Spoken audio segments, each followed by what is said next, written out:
మహాలక్ష్మి తన గదిలో నిద్రపోతూ ఉంటుంది. చక్రి అయితే అర్ధరాత్రి వెళ్ళి తన గదిని తలుపు తడుతూ ఉంటాడు. దాంతో ఒక్కసారిగా మెలకువొస్తూ ఉంటుంది.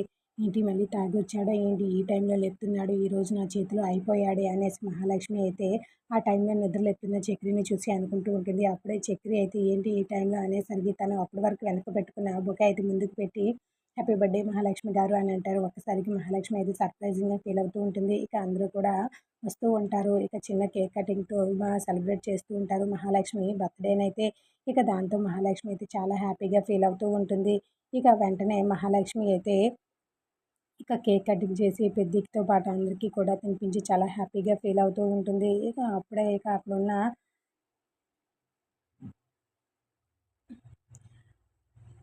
అక్కడున్న చక్రి అయితే పొద్దున్నే లేచిన తర్వాత తనకైతే ఒక చీర అయితే గిఫ్ట్‌గా ఇస్తాడు. ఆ చీరను చూసి ఇది చాలా బాగుంది. నా ఫేవరెట్ కలర్ అని చెప్పి మనసులో అనుకుంటూ ఇక చక్రికైతే థాంక్స్ చెప్పి తను వెళ్ళి రెడీ అయ్యి వస్తూ ఉంటుంది.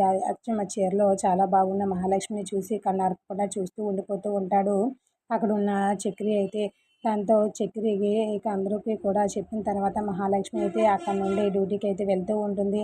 ఇక వెళ్ళిపోయిన తర్వాత మహాలక్ష్మిని చూస్తూ ఉన్న ఇక చక్రికైతే చాలా హ్యాపీగా అనిపిస్తూ ఉంటుంది. మహాలక్ష్మి మాత్రం తన మనసులో ఇలా అనుకుంటూ ఉంటుంది. నేను ఎలాగైనా సరే ఈరోజు కానిస్టేబుల్‌ని కలిసి అసలు నిజమేంటో తెలుసుకోవాలి. మాకు ఎందుకు విడాకులు శాంక్షన్ అవ్వట్లేదో అతని ద్వారా నిజం తెలుసుకోవాలి. లేదంటే నేను తెలుసుకోలేకపోతే నాకు ఇబ్బందవుతుంది అని చెప్పి ఇక మనసులో అయితే అనుకుంటూ ఉంటుంది. దాంతో ఇదేమీ తెలియని చక్రి అయితే పదండి మిమ్మల్ని ఈరోజు డ్రాప్ చేస్తానంటే లేదు నాకు అవసరం లేదు అని చెప్తూ ఉంటుంది.